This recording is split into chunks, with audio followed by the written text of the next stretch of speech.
Hey everybody, welcome to the Pagan Perspective. My name is Angel and I'm your Wednesday host, and this week we are talking about philosophy as religious text. Now, I apologize, I'm having allergy issues. There's a little bit of a lead into the question, so I will put the full message down below as per usual, and I'll read a little bit of the lead in and then the question and then answer it. So, the texts of Greek intellectuals like Plato, Homer, Aristotle, etc. are classified as philosophy books, but I consider them pagan religious texts or books.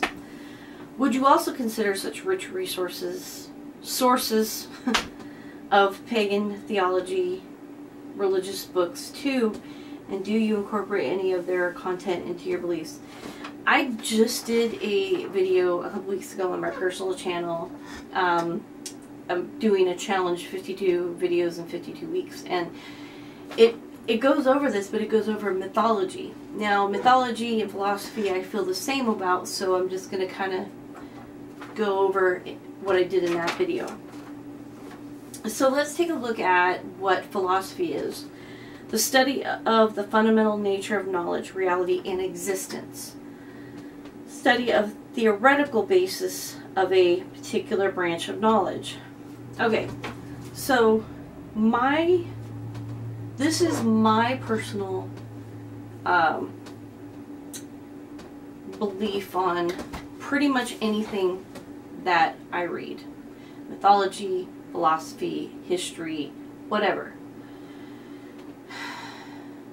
Everything written is man's interpretation of that subject.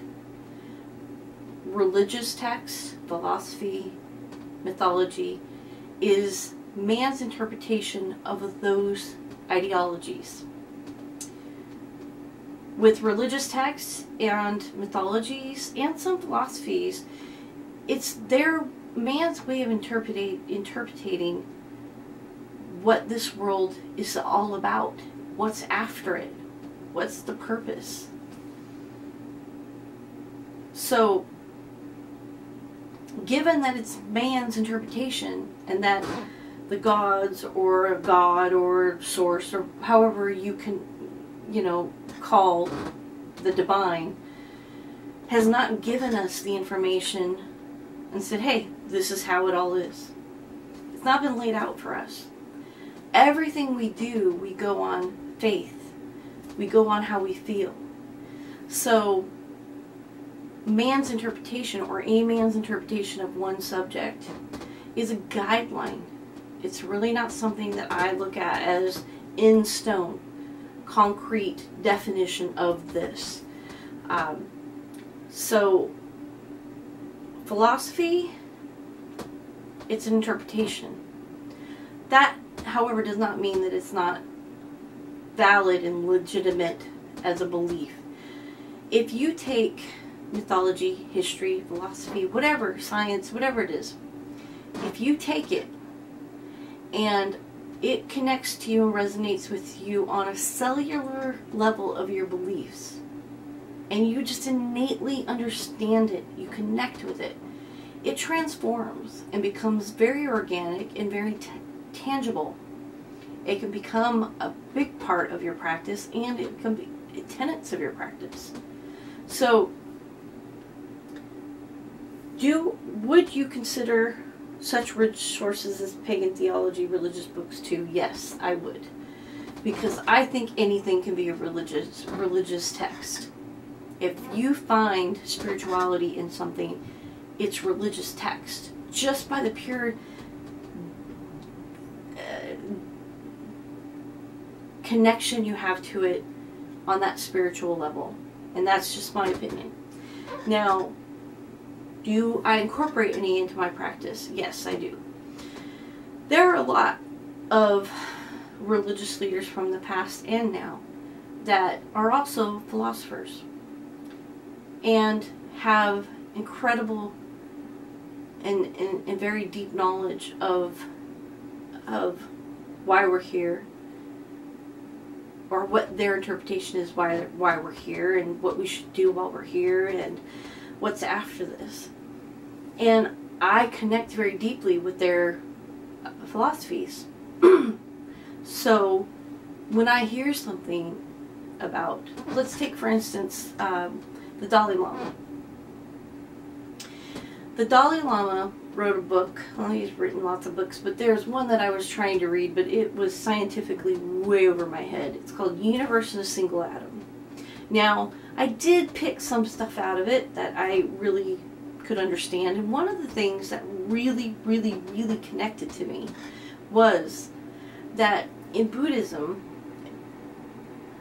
sacred text is just sacred text, but it does not, but your personal experience supersedes that.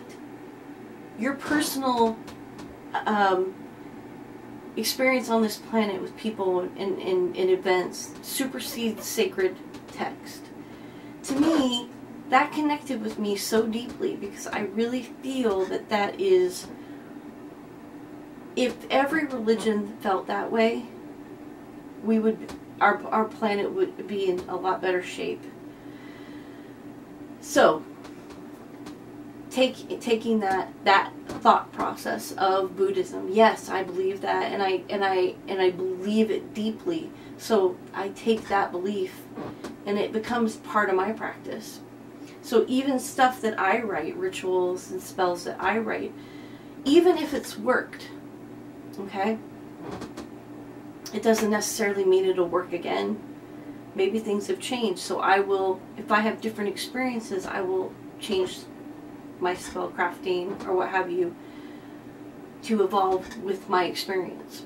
Because even that, as sacred text, is not really sacred text. It's just, I guess it's sacred text to me, but it doesn't supersede my experience in life. So, yes, in a long roundabout way, yes, I do think that you can use philosophy books as religious text, pagan religious text. And yes, I do incorporate a lot of different philosophies into my personal practice. Everything is theoretical. Everything is.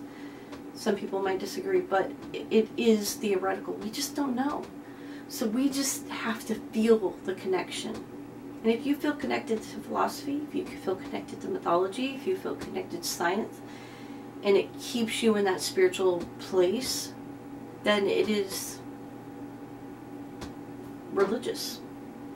So, I hope that helped, and I hope I didn't ramble on too much. Like I said, I'm getting over a migraine, and it kind of makes my thinking a little wonky. So, if you have any questions, please leave them down below. Love the likes if you want to like, and until the week after next, because next week is Sub to Weeks, I will see you guys then.